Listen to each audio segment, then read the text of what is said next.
Hello everyone and welcome to TLE Eliminators PCD for Codeforces Round 1076 Div 3. Today we'll be discussing the problems A to F. How was the contest? Guys?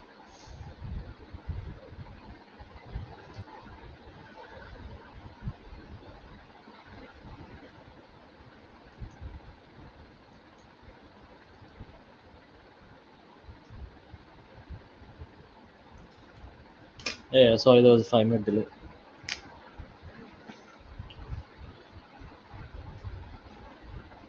How was the contest, guys? Put in the chat. Mine wasn't the greatest. I was actually pretty tired today when I started, so I made some I misread a few questions. So I started solving something else. Then I realized the question was much simpler. Like for example, problem C. I overcomplicated it.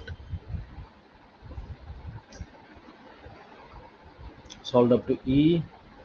Rating of C at most 1000, maybe 800. C could be 800, maybe 1000. Don't you think getting a good rank is harder with time? What do you mean by that?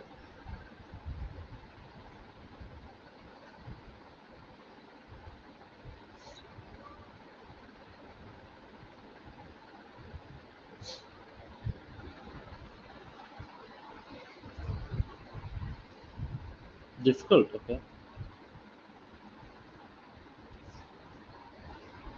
Rating of F. What was F?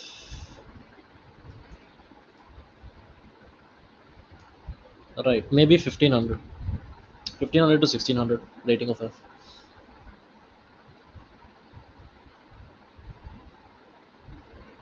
This is the caret extension. Caret.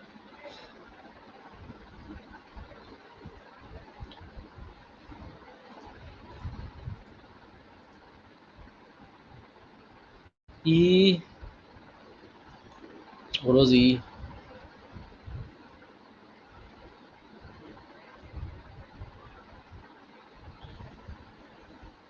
E might be like 1400-ish, I guess. In Chrome it isn't working. I'm using Firefox. Okay, I guess enough chit chat. Let's get into the problems. Oh, you're asking about problem C, right? Okay, so problem C, to be honest, if you had to make me put, like, I'm not, you can't really tell exact rating, right? That will only find out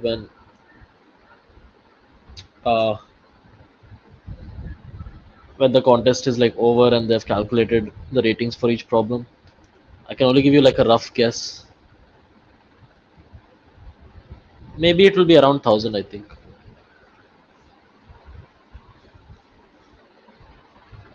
Okay, so let's get into the problems now. Starting from problem A, as usual. Okay. Problem A, we need to get the sum of the array equal to S. Okay, so problem A,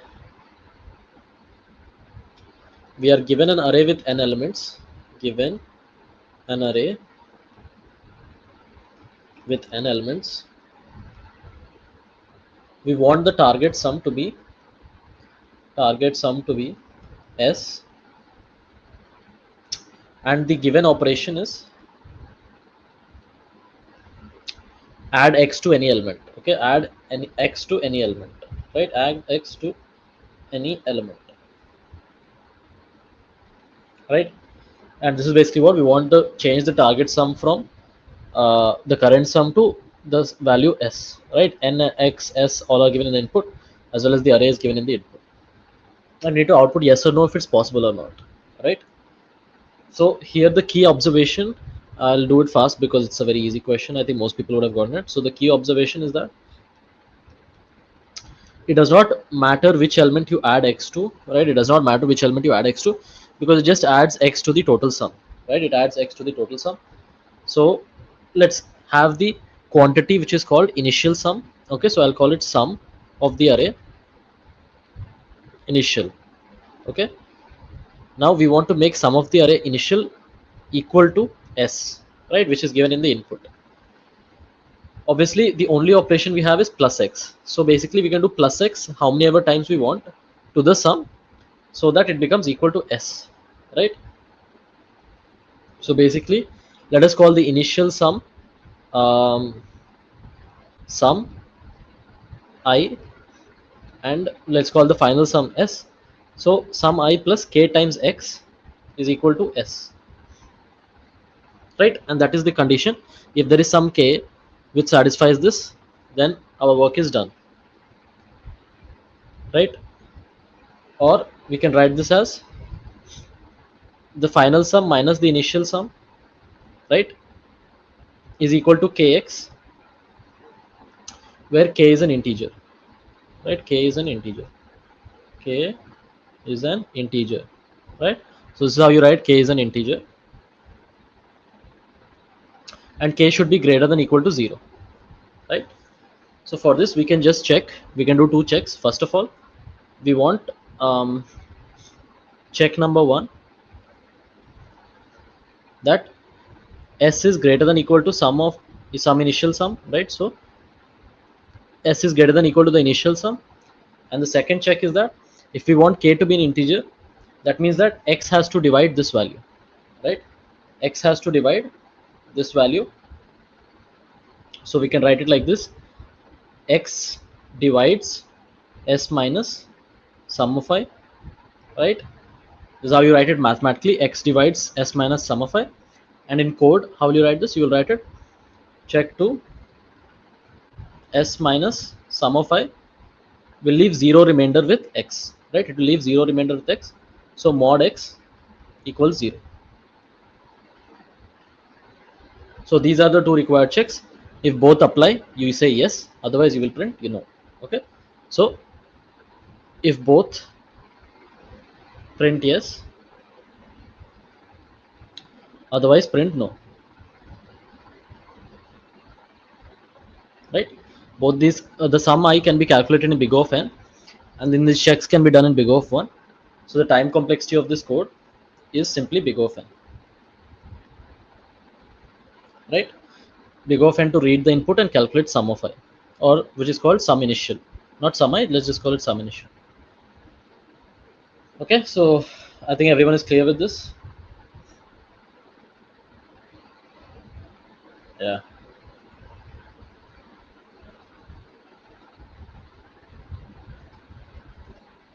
Yeah. Input the vector, calculate the sum initial, then check if okay, I didn't need this check, but still it's here. I can write it more simply like this. So if sum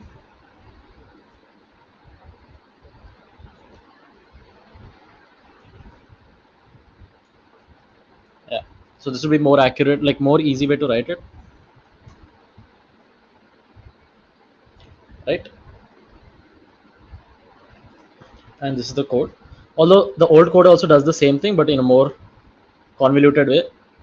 It first checks if the sum is equal to s, then it does the same thing. And the reason is because I was in a hurry during the contest, right? So you don't think that much. But yeah, these are the two conditions.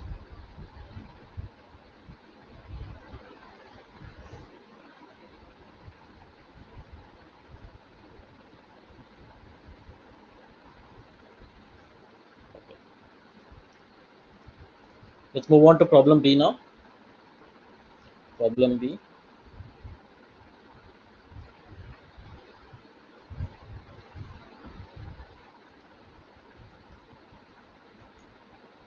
Okay. We are given a permutation of length n.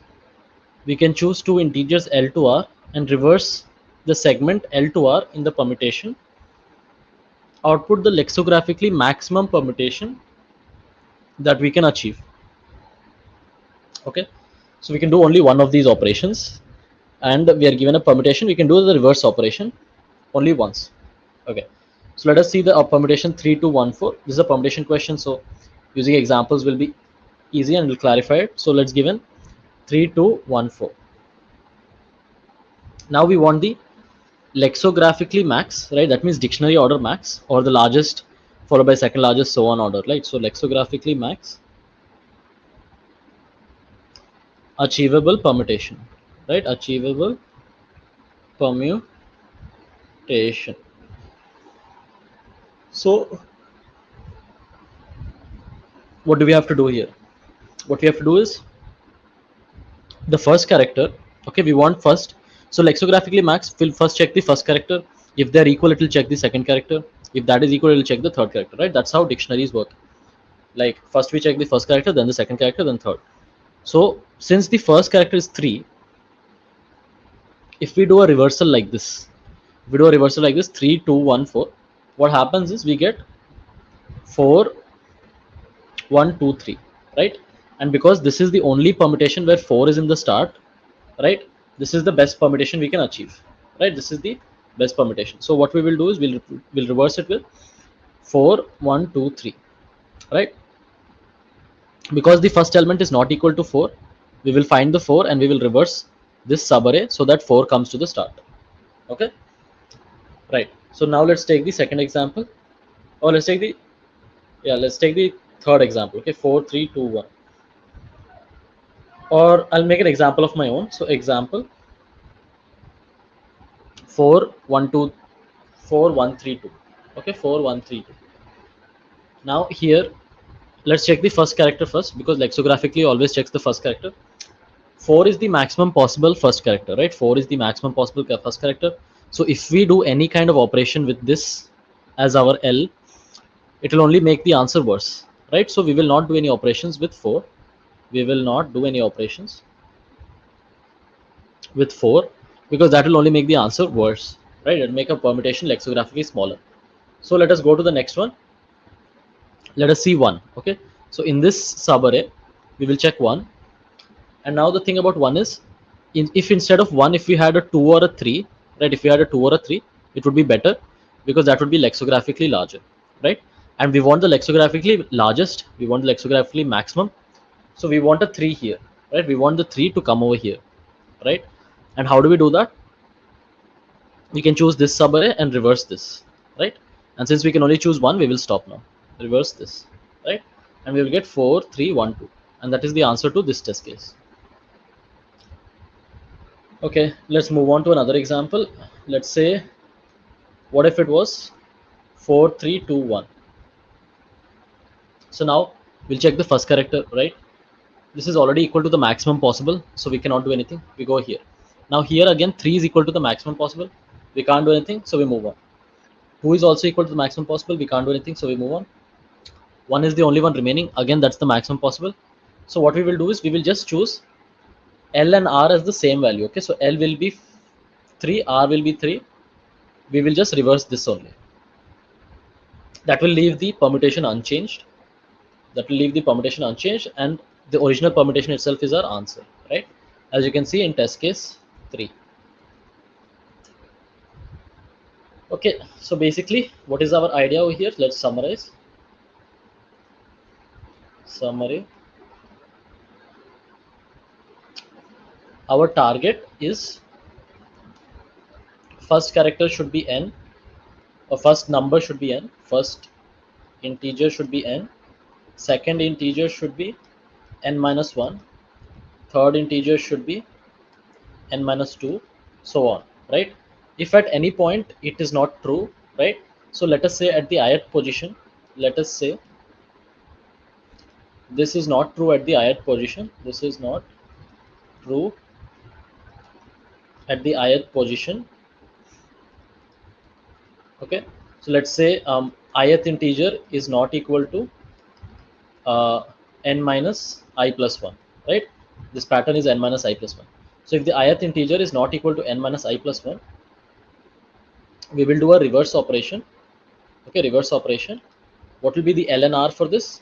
L obviously will be equal to I, right? L will obviously be equal to I because that's where we want the larger number, and R will be equal to position of this value, right? So we want this value n minus I plus 1 to come to the ith position, So we'll find the position of that and we will do the reversal operation, right? Position of n minus I plus 1.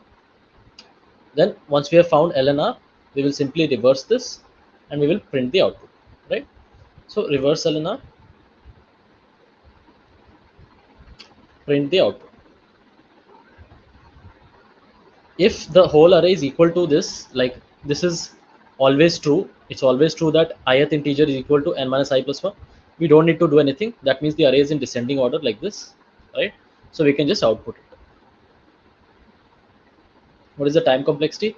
To check where this pattern breaks is big O of n. Then we have found our L. Now to find R, that is also big O of n. And to do the reversal is also big O of n, right?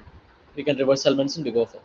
So the total time complexity is big O of n plus n plus n, which is also big O of n itself, right? So time complexity is big O of n. I hope this makes sense.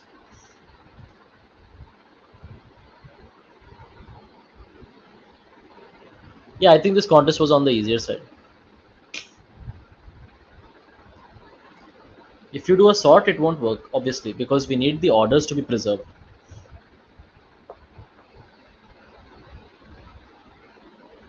Yeah. Let's have a look at the code, okay? So we want to find L and R. The L is equal to the first position where this pattern stops. R is equal to the position of what we wanted at that ith position. And then we'll reverse it and print the output. So let's have a look at the code. We have a vector, we input the vector. Now we are going to find L. The first position where V of L is not equal to n minus L, that is the position of L. Okay, so we'll find it and we'll break. Now we'll find R. So the first position where V of R is equal to n minus L, that is our R, right? So we found our R. Now if both these values are less than equal to the size of the array, right, which is n minus 1, we will reverse from L to R, right? So this is how you do the reverse. This is a standard function called reverse in C++. It takes a pointer to the beginning iterator as well as the end iterator, right? And the end iterator should always be one more than the exact position. That's why it is R plus 1 over here. So once the reversal is done, we can just output the vector, right? So short and sweet code using the C++ reverse function, right? So is everyone clear with this? And yeah, for the question, should I sort? Obviously, you should not sort the values. If you sort the values, you will lose the order of the permutation, right? You can't directly sort. You can only reverse one array, one subarray. We can't reverse as many subarrays as we want.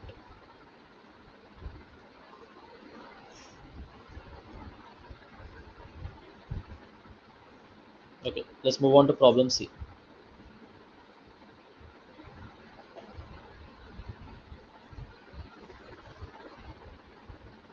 Okay, problem C is actually very simple, but for some reason I misread it and took a lot of time.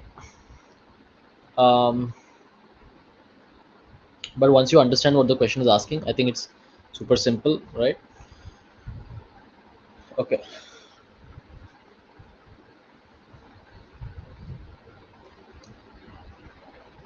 We are given two arrays A and B of length n. We can do one of the two operations. For any index I, replace A of I with B of I. For any index I, replace A of I with A of I plus 1. Okay. Now we have Q queries where we're given L and R, and we have to find the maximum value of AL plus AL plus 1 till AR, right? So basically the subarray L and R, what is the maximum sum? And we can perform any number of operations since we are not, yeah, so we can perform any number of operations anywhere in the array. Okay. Now we're given AI, BI, and we're given the sums, right? So it's a basic query question, and we have to figure out how to give the maximum value of the sum efficiently for every query. So obviously for this question, you need to know prefix sums, right? So if you have not studied prefix sums, please go and study it. Okay.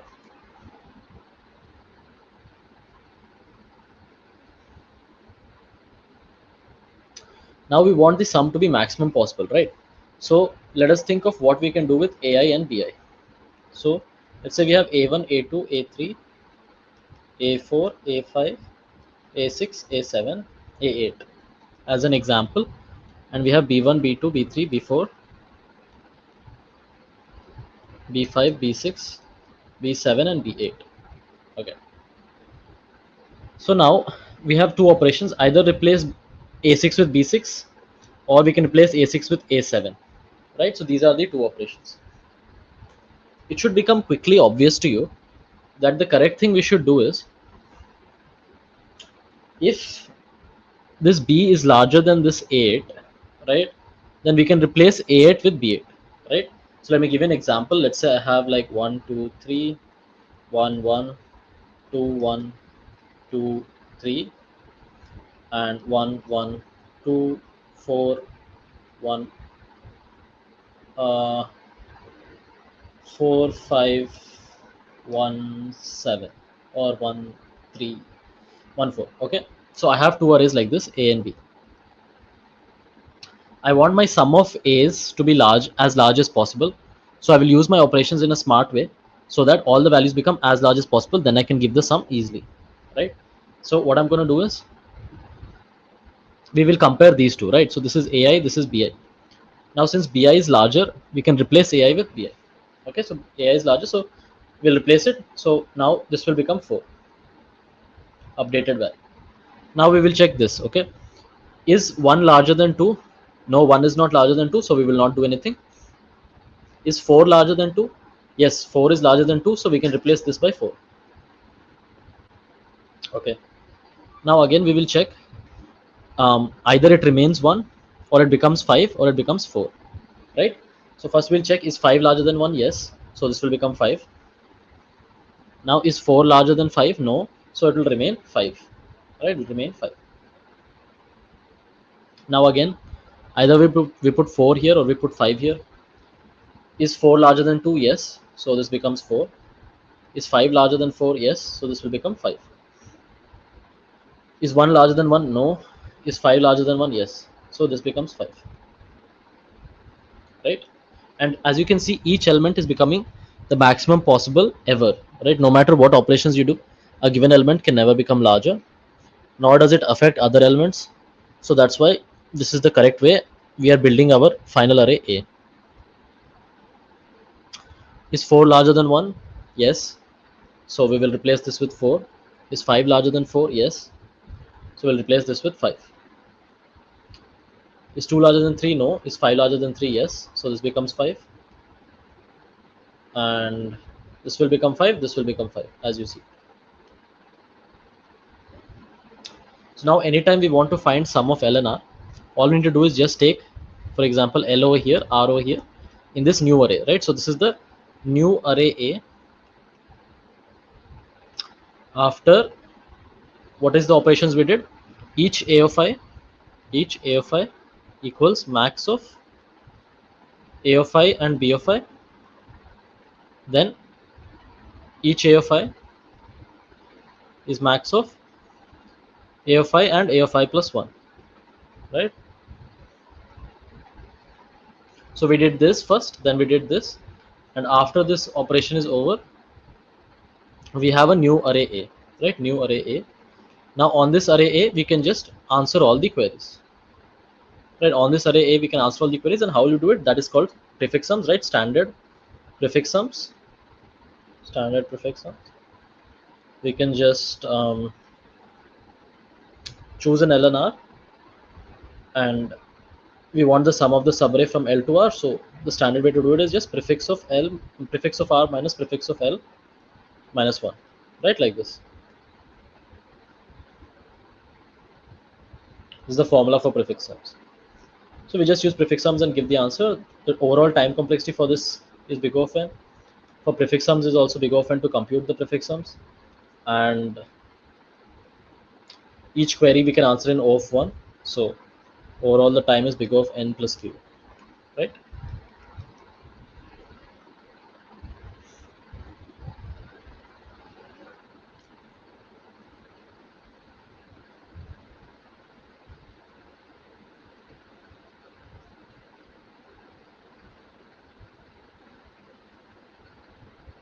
Yeah, easy.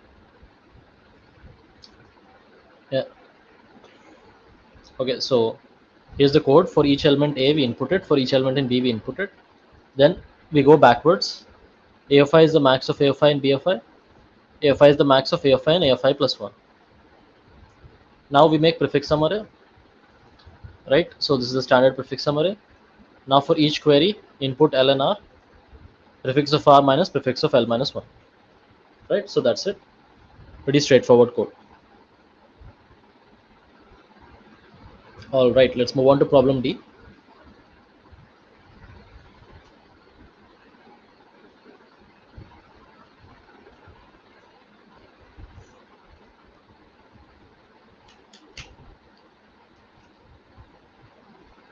We'll move on to problem D in just a second.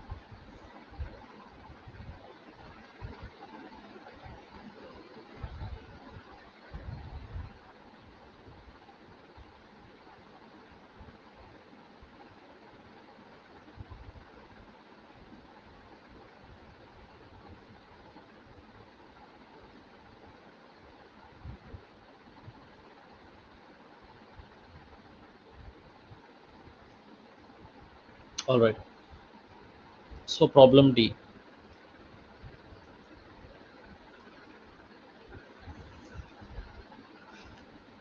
Okay, so yeah, this question involves a bit of sorting and involves a bit of clarity with how to um, with what exactly the question is asking, right? Okay, so let's go ahead and read it. You're given n swords, each with its own strength.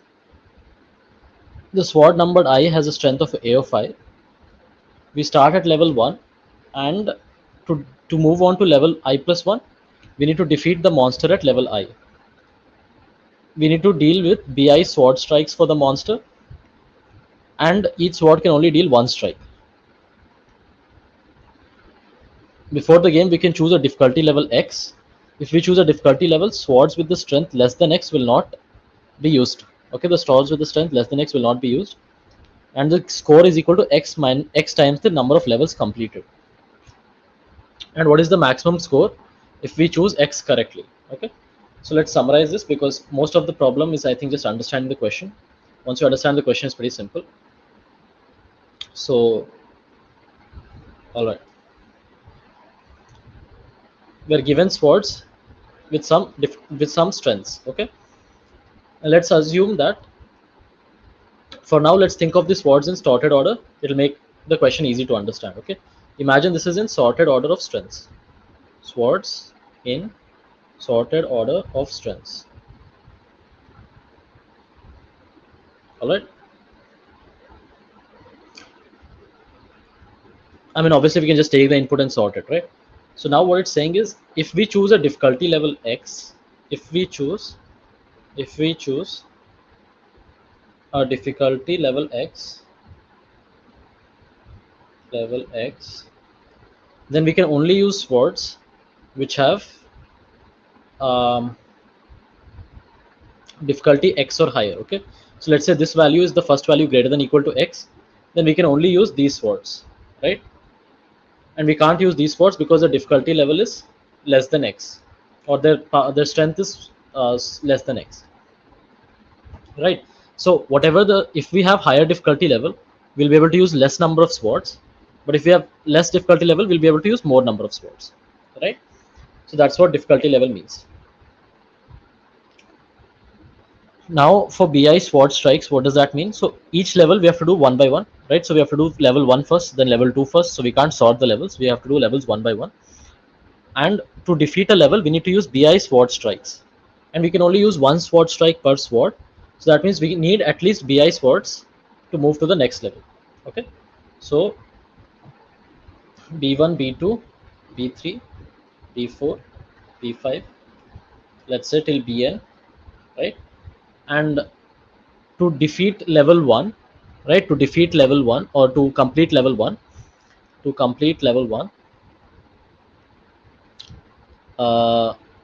we will need exactly BI swords, or greater than equal to BI swords, right? We need greater than equal to BI swords. B1 swords. Okay, we need B1 swords, right? Now, if we wanted to complete both levels 1 and 2, right? If you want to complete level 1 and level 2, how many swords will we need? We'll need first to qualify through to level 2. We need to first need B1 swords, then we'll need B2 swords as well, right? So to complete level 1 and 2, we need greater than equal to B1 plus B2 swords, right? And similarly to complete level 3, we need a total of B1 plus B2 plus B3 swords to complete all these 3 levels, right? So first we need to do level 1, level 2, then level 3. So our total number of swords must be greater than equal to this if we can successfully complete all these levels. Okay. Now what is the question asking? The question is saying we need to maximize the game score. Okay, and what is our score? X times the number of levels completed, right? So score is X times the number of levels we completed.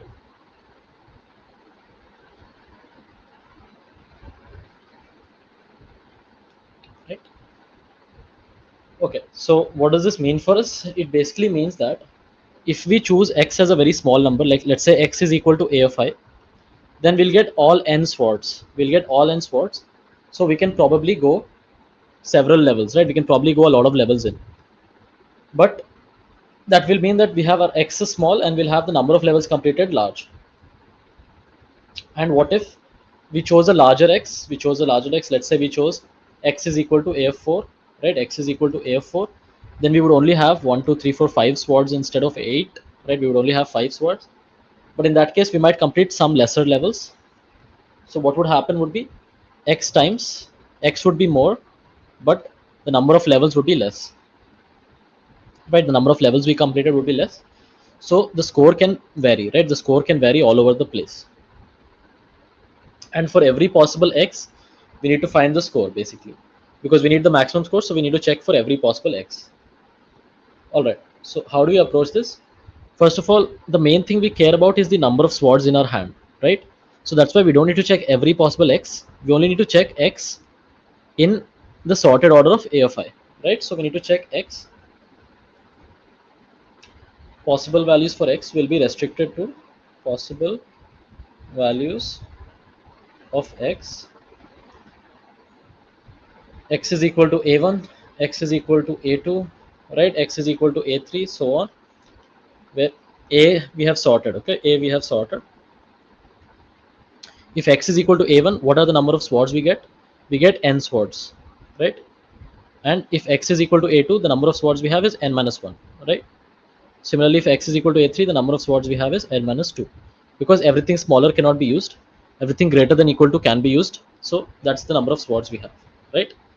So if we choose X is equal to I, then the number of swords will be N minus I plus 1, right? Where I is 1 indexed. So N minus I plus 1 is the number of swords we have if we choose X is equal to I. Okay, so now we have the value of X. We just need to try I equals 1, 2, 3, 4. We have the number of swords as well.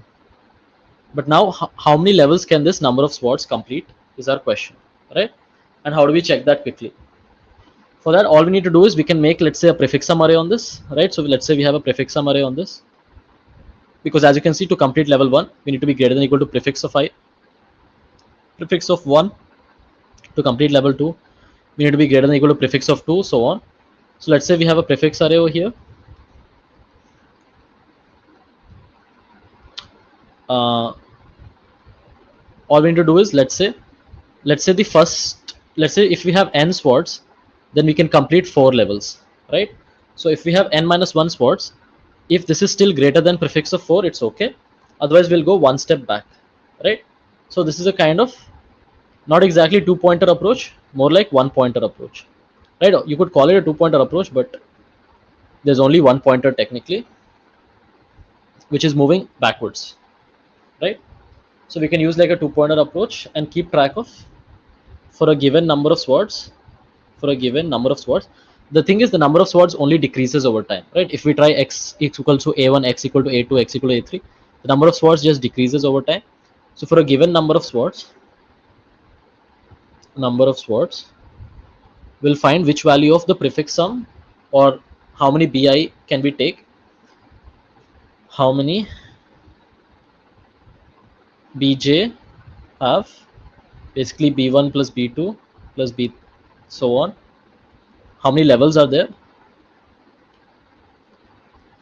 swords, find j such that this is less than or equal to the number of swords, right? Number of swords, and that will be our answer. And this j will only decrease, right? The j will only decrease. Like if we can complete 4 levels at this point, that means later we might be able to complete 3 levels or 2 levels. We can never complete more than the previous amount of levels because we have lesser swords, right? So the pointer only goes down, so the time complexity of that pointer is big O of n, right? So time complexity of having a pointer in b of I or p of I is big O of n. Similarly, to check all the values of x is also big O of n. So our overall time complexity is big O of n. Okay. Let's just write a quick summary for this. Summary. First thing we need to do is sort a of I. Okay, sort a of I. Now for each I, also we'll create prefix sum of b of I in p of I. Okay. Also we will find our pointer j is equal to j such that p of I is less than equal to n, right? Maximum j such that the prefix sum is less than equal to n. Now we will go through our array. We'll try every possible value for x. So we'll try for I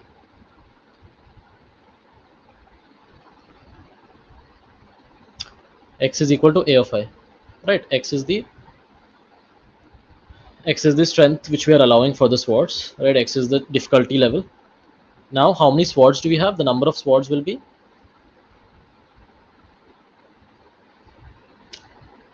n minus I plus 1, right? Here I is being used 1 index. In the actual code I will be used 0 index, so please don't get confused, right? So this is x and this is the number of swords. Now we will check if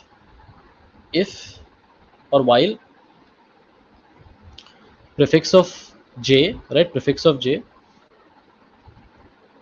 is greater than the number of swords, j minus minus, right? So that means we can't do that many levels. And then finally j will store the number of levels which we can do with the number of swords which we currently have. So we can just find our answer. So we'll update our answer. Answer is equal to max of whatever the previous answer was and the current x times the number of levels, right? X times the number of levels, so x times j. Finally, when this whole loop is done, we can print the final answer, right? Initially we can set answer to 0.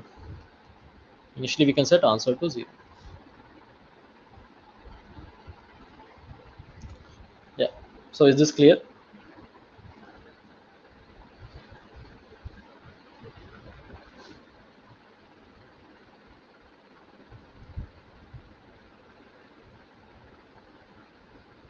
This formula is only valid if the swords are distinct. No, it's valid even if the swords are not distinct.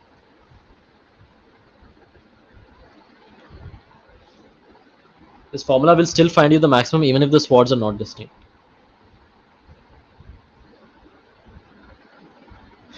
The reason is because even if the swords are not distinct, if we have two swords which are equal, the smaller one will give you the correct answer for the later one. So it works for all the cases. All right, let's have a look at the code for this. So we have our array A, we take in A, we sort A. Now the array B, and we're creating prefix sums on B itself, so we don't want an extra array. We'll just create the prefix sums within B. Here I'm setting my j pointer to -1, because I'll increase it within the loop itself. All right, I'll increase it within the loop itself. This thing only runs once, so it doesn't matter. So j becomes -1. Answer is 0, right? So let me just remove all this. Yeah, count is n minus I, right? So that's the number of swords we have. Please note that in the code I is 0 indexed, not 1 indexed. That's why the code is different from what I wrote over here.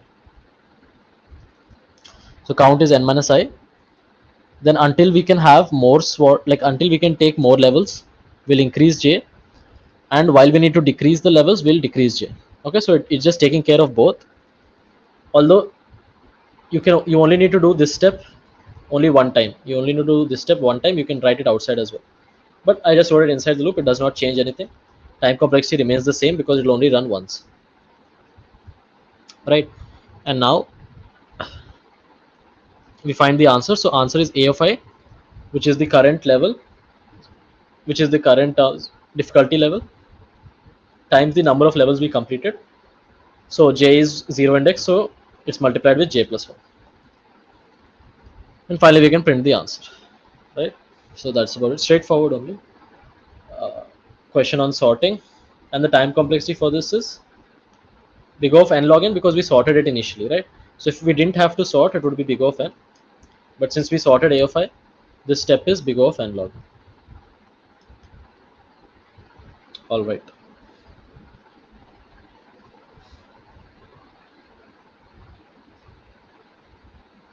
Expected rating of D may be 1200.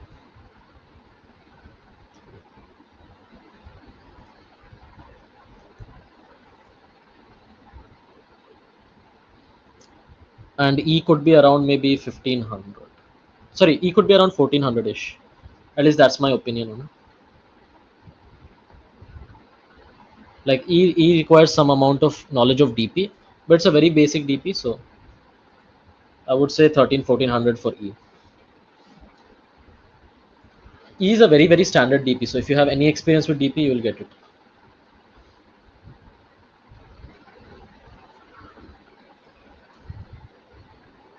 Yeah, you can use binary search as well for problem D if you want. Anyways,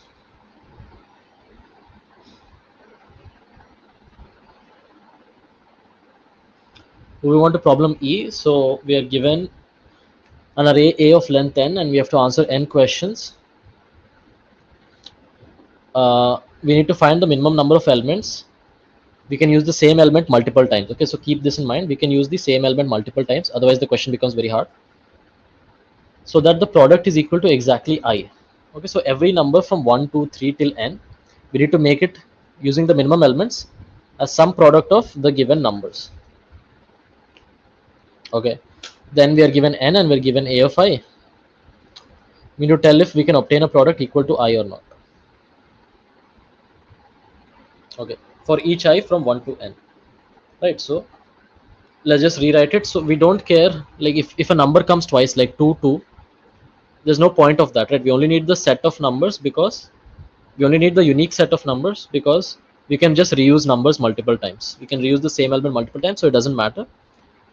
So we can say that we have a unique set of factors. Okay, unique set of factors in the input, right? A of I can be kept as factors. So we have a set of factors in the input.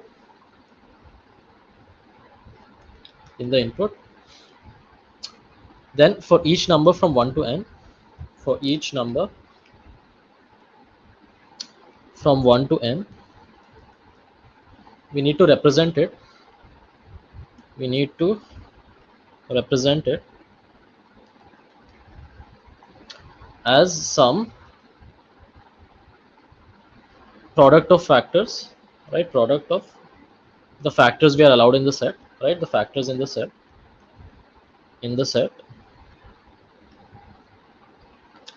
and it should be using the minimum number of factors, right? Minimum number of factors.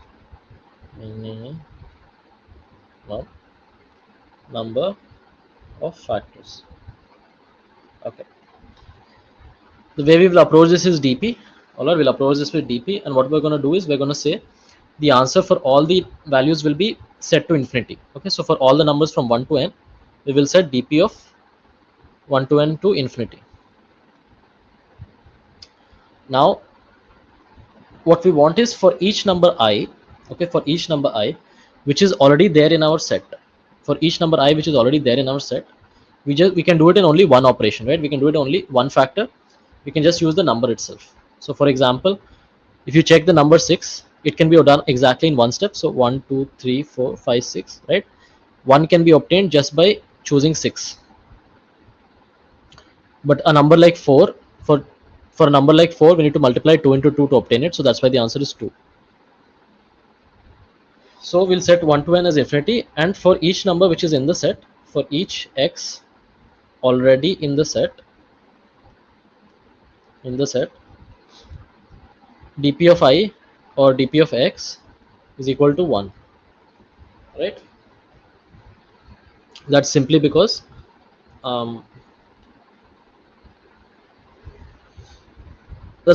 we can only choose one number and do it. Okay, so this is our base case. All right, this is our base case. Now for every number, how do we make it, right? For every number, how do we make it? What we can say is that for each x from 1 to n, right? If it's already in the set, then it's dp of x is equal to 1. So we'll just ignore those cases, right? If dp of x is equal to 1, just continue. Okay. Now if we have not calculated dp of x yet, what we can do is, if it's possible, it has to be some product of factors, right? If it's possible, it has to be some product of factors. And how many factors does a number have, right? How many factors does a number have? Factors does a number have? It's somewhere around like log n squared ish, something like that. But you don't really care. How much time does it take to find all the factors of a number? And we can do that in big O of square root of n, right? That can be easily done in square root of n to find all the given factors of a number, just by checking each number till square root if it divides it or not, right? So that I think everyone would know how to find factors of a number, right? Just check up to square root of n. So for x goes from 1 to square root of n, if n divided by x is 0, then x is a factor, n by x is a factor, right? So this is how we find factors in square root of n.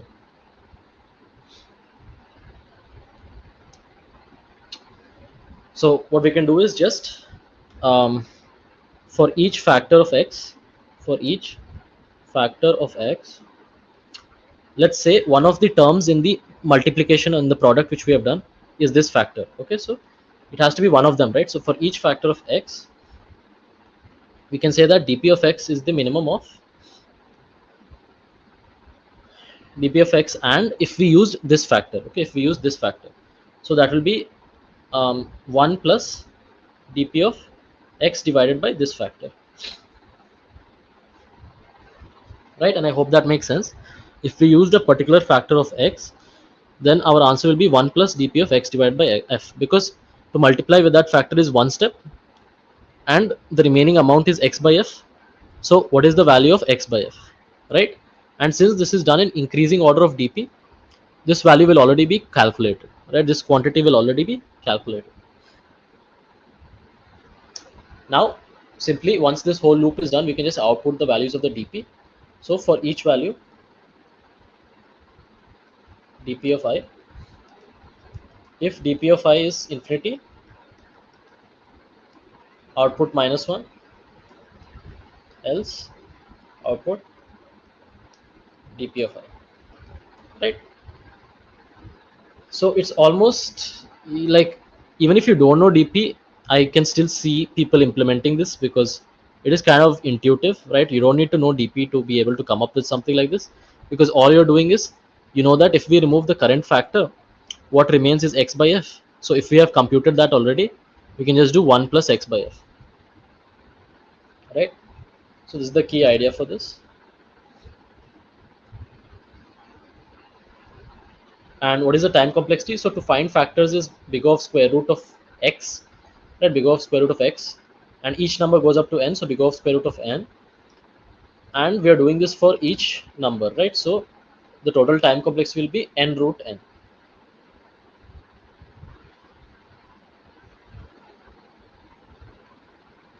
Big O of n root n.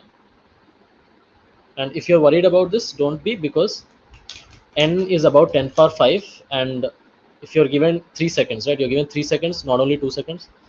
So even in 2 seconds it's possible, definitely, but with 3 seconds it will quite easily pass for n root n, because n is 10 power 5, right? uh, n is 3 times 10 power 5, so that's about 1 2 3 4 5 6 7 8, that's about 10 power 8 operations. Since all our operations are very basic operations, that'll pass pretty easily.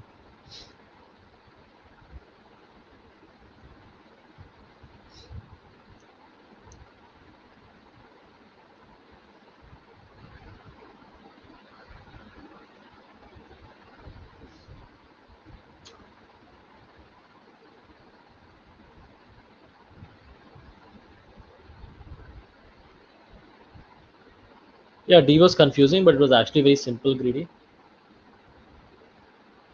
E is E is easy only if you know DP, right?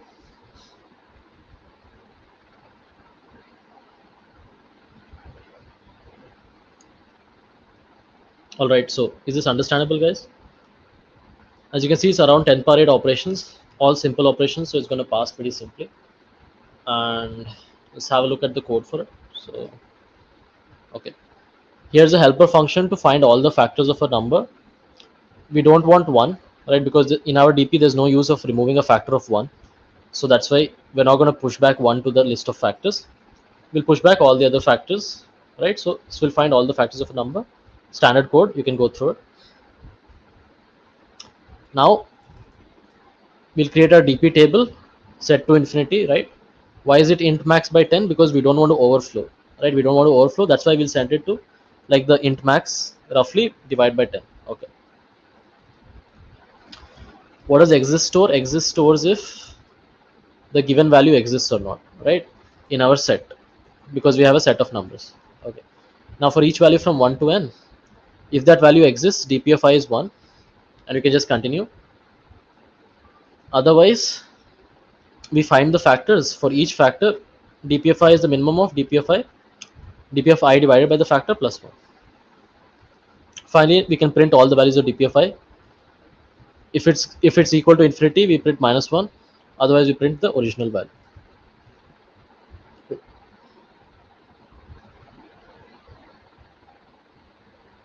Is this question clear?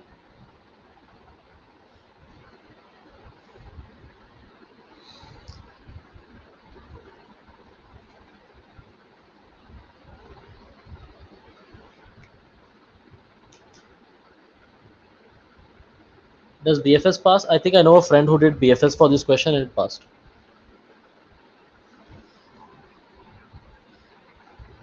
Yeah, it does pass, I guess. All right, let's move on to problem F. Although the DP code is so small that personally I find it more easy to just think in terms of the DP. If I don't know DP, how should I learn? Okay, so if you already have the TLE Eliminators course, then you can just use that material, right? Because I've personally checked the material and it's pretty good. It has lectures, it has the problems, it has everything. If you don't have the TLE course, look up Ericto's videos on DP. Was this an easy contest? Yeah, I would say it's on the easier side. Yeah, it was easy on the easier side. And if you don't have the TLE course, which I do recommend taking, you can look up Ericto's videos on DP on YouTube. So there are 2 or 3 videos, around 10 minutes each. That's it. Just do one video per day, do the problems, and then do a problem set on DP, right? So do the CSCS DP problem set. You'll get pretty used to it. How was E? E was simple only. E was around 1400, I would say.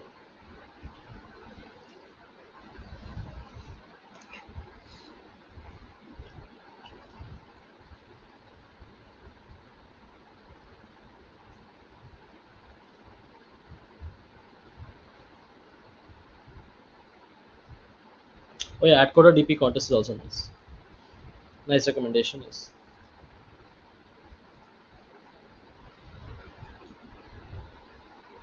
Okay, let's discuss F.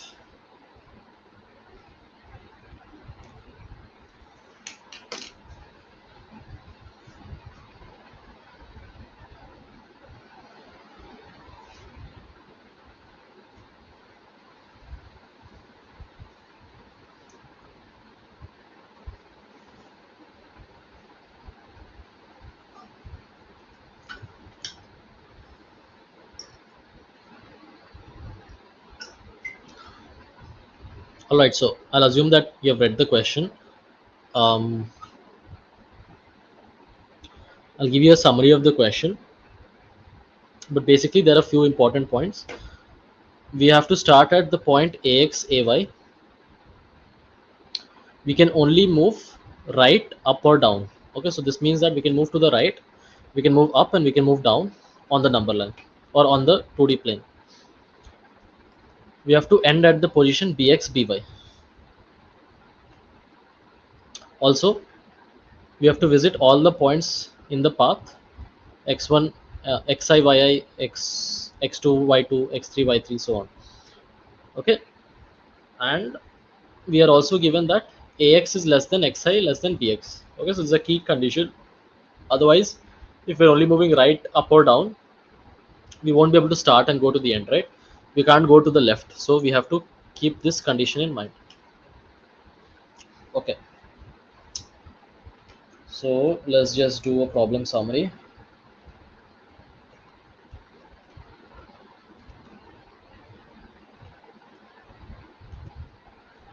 We start at some point, let's just call it starting x and starting y. Okay, we start at a point starting x and starting y. Now we have a bunch of places we want to do pizza delivery, right? So let's say this is one point we have to do pizza delivery. This is another point. These are some 3 points. Another point, another 4 points here. And now this was our starting point, and now we have an ending point. Okay, so we have an ending point which is like ending x, ending y. Okay, so let's call this start, let's call this end, and all these points in between we have to do pizza delivery. Please note that there are about 2 times 10 power 5 points, so n log n max in terms of the points. And yeah, and also the starting points x coordinate is less than all of these, right? It's less than all of these, which is less than the ending points x coordinate, right? So we can be sure that the starting point is here, the ending point is here, all the points you have to visit is in between. Okay, on the 2D plane. Let me just draw a 2D plane real quick. Okay, this is the x-axis, this is the y-axis.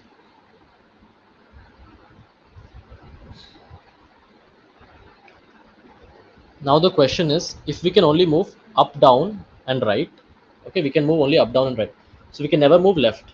We can never move left. Right? We can't do this. We can only move up, down, and right. So we need to find some path with the minimum cost or the minimum length to reach from the starting to ending while visiting all these points, right? So we can only move up, down, right. We need to find path from S to E, minimum cost. Okay, minimum cost. And what is the cost? The cost is every step we take up, down, left, right. So basically we need to find a path with minimum Manhattan distance, right? Minimum Manhattan distance, but we can't go left. Okay, we can't go, not allowed to go left. uh, can't go left. Okay, so this should make one of the things very clear.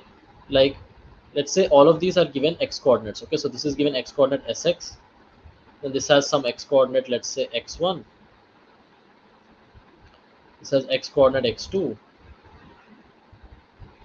x3, x4, x5, and this has the x coordinate ending x, right? So ex. Let's just say these are the x coordinates of these points. So when we are going in our path, let's say we go here then we go here, right? Now, and let's say we went down a little bit and we went here, right? We can't do this. Okay, we can't do this. Why can't we do this? Because basically now when we go down, we can't go back here. Okay, we can't go back here. Why? Because we can only move forwards. We can only move to the right, to up or to down. Okay, so we can't move left. We can't go back and pick up points which we did not visit earlier, right? So we can't go backwards or go left,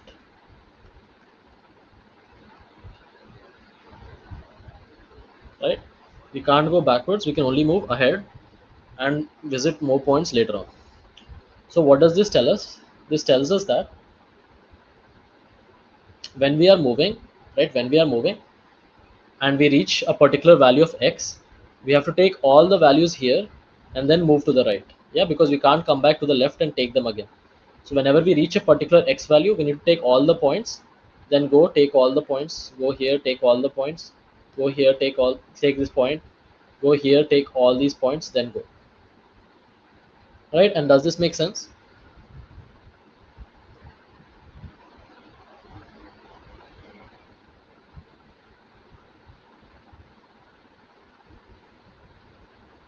What happened, Pradeep? I didn't uh, get you. Anyways, does this make sense, guys?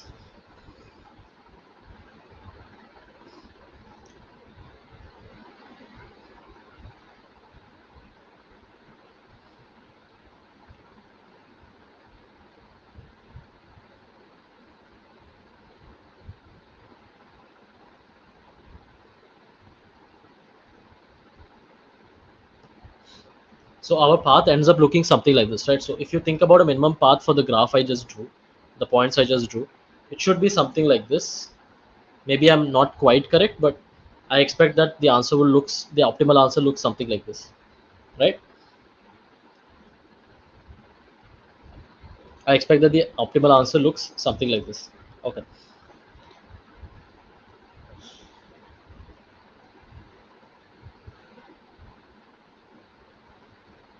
Okay. So how do we find this? Now, you could obviously think of doing some kind of DP, right? So if we sort all the points by their x coordinate, right? So like this point comes first, then this point, then these points, then this point, then this, then this. You can think about some DP to like find what is the minimum length, minimum distance, like minimum distance to reach this xi, then minimum distance to reach this xi, minimum distance to reach this xi, having visited all the points before. Similarly for this, and then DP of ending x will be our answer. Right, so you can expect some code like this might work, but the issue is we don't know when we are going from one line to another line, we don't know which point we're entering at, right? We don't know which point we're entering at. So like how can we calculate the distance, right? For example, from here it is possible to go here, come down, then go back up, right? So we have no clue which point we're entering at, and that might be confusing for a bit until you realize this key observation. Okay, so let's write it down. We can find a key observation.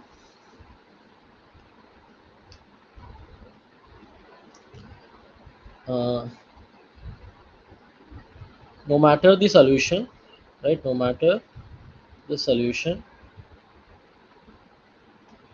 we can always find an optimal solution. We can always find a, no matter the points, basically we can always find an optimal solution where for a specific value of xi, okay, for a specific value of x, let's say this is a specific value of x, right? Any value of x, this line of points, where for any value of xi, where for a specific value of xi, we enter either at the top or we enter at the bottom. Okay, so either we go somewhere like this, then enter over here, or we go something like this and enter from the top. Okay, either we take this path or we take this path. And no matter what your solution is, if it's like going like this, coming back down, going back up, you will see that that solution has the same length as one of these two paths. Okay, so when we go back down like this plus this is the same as this plus this, right? This plus this is same as this plus this, because it is Manhattan distance, right? So no matter what path you take, the distance remains the same. So that's why either we always enter from the bottom or we enter from the top, right? For a specific value of xi, either we enter with the topmost point, either we enter at the topmost point for this xi, for this xi. What does topmost mean? Topmost means with the maximum value of yi, maximum value of yi, or we enter at the bottommost point, right? Or we enter at the bottommost point, the one with the minimum value of yi. Okay, and I hope you understand the justification for this, because even if we enter at the middle, we have to go down then go back up. This length is the same as coming from the down itself, right?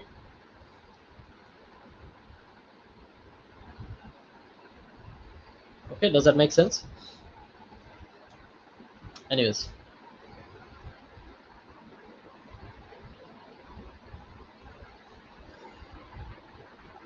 and one more thing, so either we enter at the bottom and then we will go to the top, right? So if we enter at this point, we will be forced to go to the topmost point, or if we enter to the top, we'll be forced to go to the bottommost point, right? For xi where there's only one point, it doesn't matter we enter at the bottom or top, we can call this point both the bottom point and the top point. The distance between them will be 0, right? But here if we enter at the bottom point, we enter here, then we have this much additional cost to go to the top, and now we'll be at the top.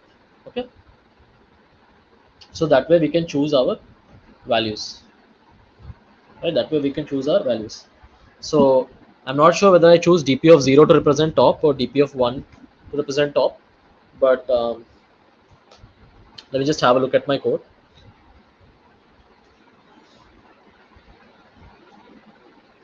Uh,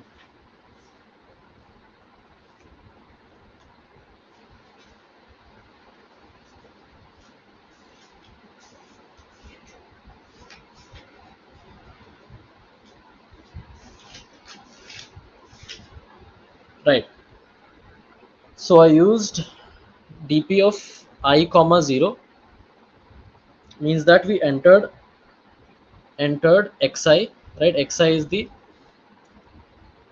so we're doing dp where I is, the I means the ith value of x coordinate. Okay, so all of these points will have the same value of x coordinate, so that's what dp of I means. So entered xi at the topmost point.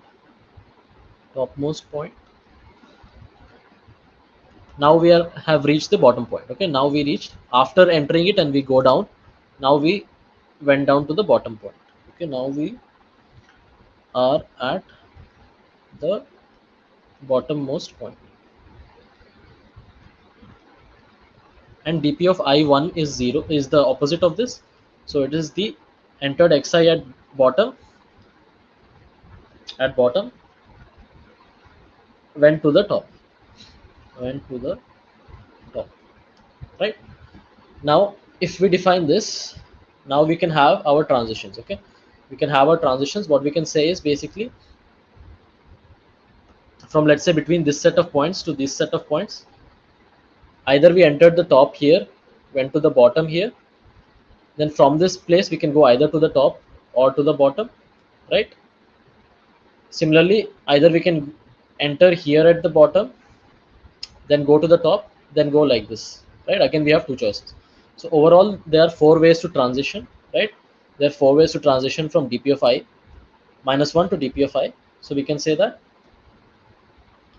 dp of I minus 1, 0 to dp of I 0, right? So we entered in the, we entered at the top here, went to the bottom, then entered at the top again, went to the bottom. So this is one way. Then again we have dp of I minus 1, 1. So entered at the bottom, went to top, entered at the top, went to bottom.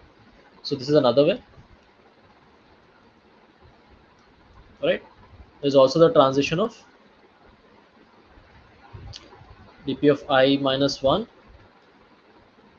0 to dp of I 1, right? And dp of I minus 1, 1 transitions to dp of I 1, right? So all of these 4 ways to transition, right? 4 ways to transition our state. Transition our state. This is the states. What does the state store? It stores to reach the ith value of xi, right? The answer till we reach xi. So dp of 0, what is the base case? Dp of 0 0 and dp of 0 1 has a simple cost of 0, right? So here there is no top and bottom, so both 0 and 1 will be 0, and then the cost to reach the starting position is 0 since we're starting here itself, right? So for the starting node, the answer is just 0. So how do we write the transition?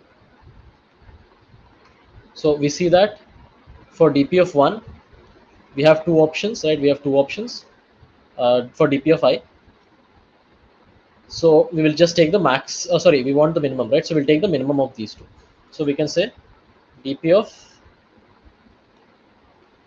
I1 is the minimum of dp of I minus 1 0 versus dp of I minus 1 1, right?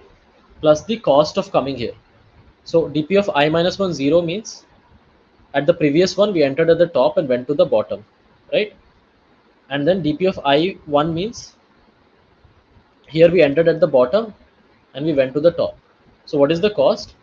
The cost is the bottom of the current one and the bottom of the previous one, the distance, plus the distance from the bottom of my current to the top of my current, right? So it will be, what is the cost added? Cost will be bottom of I, or maybe the distance of bottom of I. So let's write it neatly. Uh,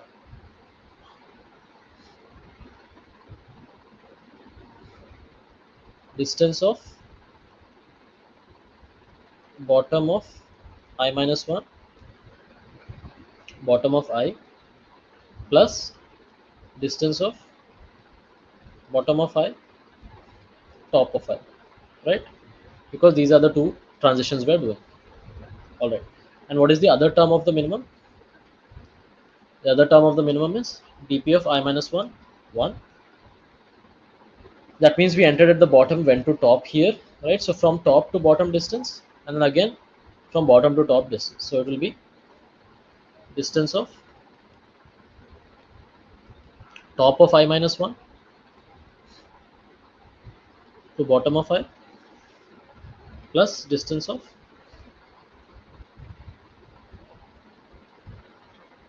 bottom of I to top of I, right? And in these two cases, whichever is the max, we take that. Similarly, for dp of I0, we have to write similar equations. Again, we can write a transition like this. So dp of I minus 1 0, and that means that from the bottom to the top, right? So something like this: bottom of I minus 1, top of I, and so on. We just write these equations, right?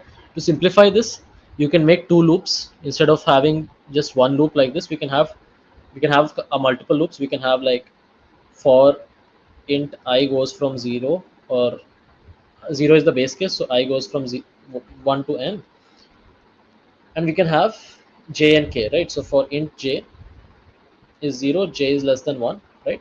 So that is 0 or 1 for the current node, for the current state, and also we can have 0 or 1 for the previous state, right? 0 or 1 for the previous state, because that's the transitions. We have total 4 transitions, right? Let's call that k, right? So this is the each state, what the previous state, whether it was enter at the top, enter at the bottom. Current state, is it enter at the top, enter at the bottom. Now we can find the points. So if j is 1, sorry, if k is 0, that means that where did we end up? If k is 0, we ended up at the bottom point of the previous one. So where are we coming from? We're coming from bottom of I minus 1. If k is 1, we're coming from the top of I minus 1. Right? So now we can just update the distance, right? Um, we can just update the dp. So dp of ij is max of, sorry, min of, we want minimum, so we'll keep it minimum of dp ij, comma, so whichever point we came to, so we'll do it like I minus 1 k plus distance of come to where we have come, so basically where we have reached, right? So reach will depend on j, right? Plus the distance from between the top and bottom of the current one, so that is always getting added. As you see, this part is always getting added, so distance of top and bottom of the current one, so that is bottom of I plus top of I. Okay, and then this way we can write the dp neatly instead of writing so many lines of dp, right? It's not a, you can write it this way also, it's not that big, but you might make bugs while typing this out. So instead it's easier to use 3 loops to like use extra variables like come and reached to simplify your code, right? And it's pretty straightforward dp. So the total number of states is 2 into n, and the total number of operations or the number of transitions is 4 into n, right? Operations. So the time complexity for this dp is big O of n dp, right? The only thing we need to do is we need to do several amounts of pre-processing. The first pre-processing is all the points should be in order of x, so we need to sort the points, right? We need to sort the points in order of x. Second, we might need to use a map to group these points together, right? So we want the top point as well as the bottom point. We don't care about the middle points, we only want the top and bottom for every value of x, right? So we remove these and we store like a map to the top point and the bottom point. So some sorting and all needs to be done for that. So the overall time complexity is n log n for pre-processing plus big O of n for the final dp, right? So the overall time complexity is big O of n log n. Okay, this step is happening after we have pre-processed the points.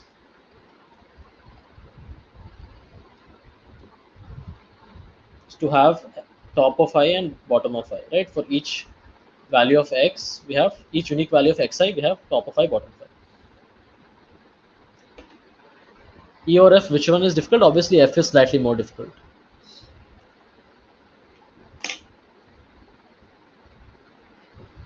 Congratulations, Aditya. What is the rating of F? Maybe 1600, around, maybe 15 to 1600, I would say.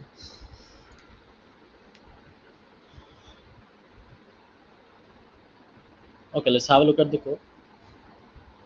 So here is a simple function to find Manhattan distance for our convenience. Now we will input n, start x, start y, end x, end y.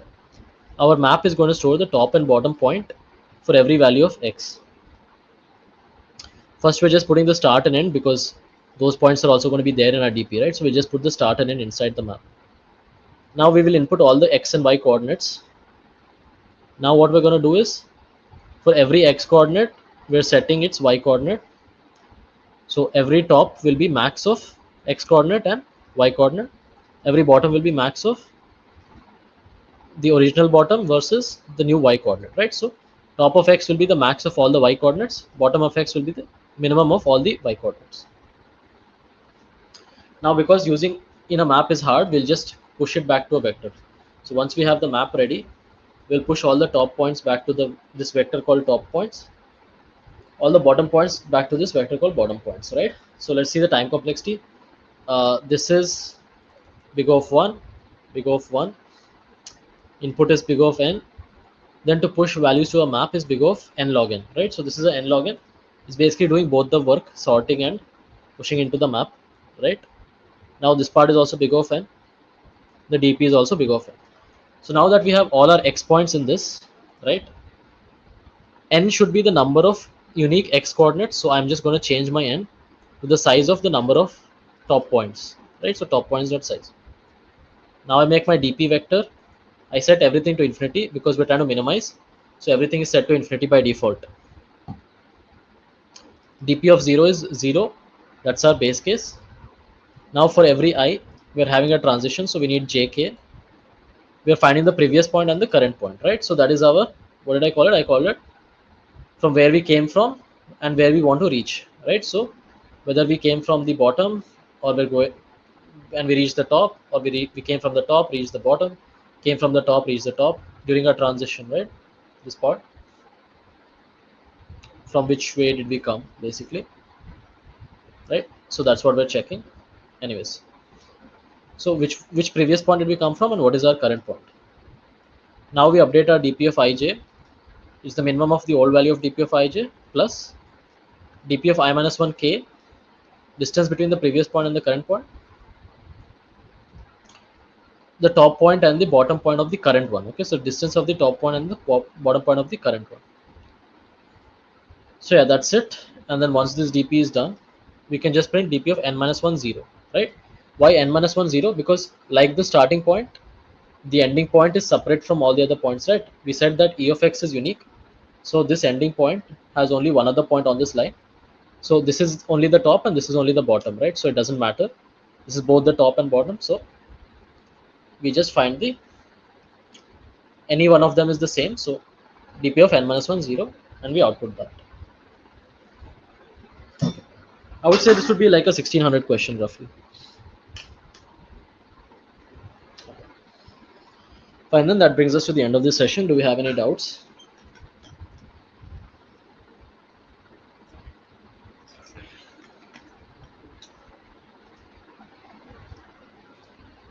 Do we have any doubts, guys? I wished I could explain G for you guys, but I realized some issue in my code, so can't quite. But do try G. It's a very interesting problem. G might be like 18, 1900 maybe, or maybe slightly higher.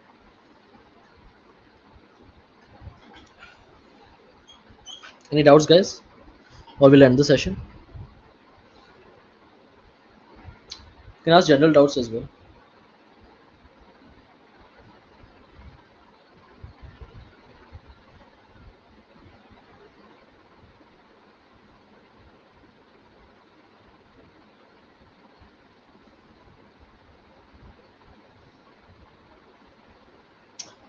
Okay, looks like no doubts today. That's surprising. Maybe it's late. That's why there are no doubts. But okay, yeah, it's almost 1 o'clock. So I guess we'll end the session here. Thanks for watching, guys. Do upsolve the problems you didn't get. Right? Do upsolve. And if you don't, I mean, obviously, even if you know the solution, you should still absolve it because that's how you improve, right? While coding, it's different than just hearing the solution. So yeah, do absolve it. All right, then. Good night. See you in the next session. And I guess thanks for watching. Do check out TLE Eliminators self-paced courses. They're pretty affordable, right? Even the costliest course is at most 4,000. So, um, yeah. What is your opinion about cheaters? Obviously, I will condemn cheating, right? Cheating is definitely, it's not acceptable in any way, shape, or form, especially in CP because like this is a sport. Cheating in CP is almost the same as cheating in chess, right? And that doesn't make any sense because you're not solving anything, nor are you playing yourself. You're having a bot play for you, and first of all, there's no fun in that. Second of all, it's not like having a great CP rating is the only thing you need for getting employment or getting a job, right? Because anyways they will interview you and stuff like that. So people, I think, who cheat and get rating just to show it in their resume, that doesn't really make sense. So yeah, and if you ask what is your rating on opinion on other people cheating, I feel like it should not affect you, right? Because see, there's always be like some 5-10% of cheaters, but um, we can't really do anything about that, right? There'll always be some 10%, 15% people who are cheating, but Obviously that will affect your rating a little bit, but if you get better, it's just going to increase your rating anyways. So just pay no mind. By having cheaters, you're actually making it harder to gain rating, which is bad in a way, but it's also good in a way, because that means that you're forced to become even stronger, right? So that's my opinion. What should be the best way to practice DP? um, so if you don't have the TLE course, like I said, use Ericto's videos on DP, and then go to the CSES set, right? Go to the CSES set and solve the questions on DP from here, right? So there are a bunch of DP questions, solve them. Do like 1 or 2 problems per day for maybe 2-3 weeks on DP, and you'll definitely make uh, progress. Also, there's an ad coder DP contest, right? The problems here are also pretty nice, so you can check those out as well, right? So the last few problems are pretty hard, but almost halfway or 2/3 of this problem set is completely doable. So do try it out. Well then, guys, good night, uh, and see you in the next piece video. Bye bye.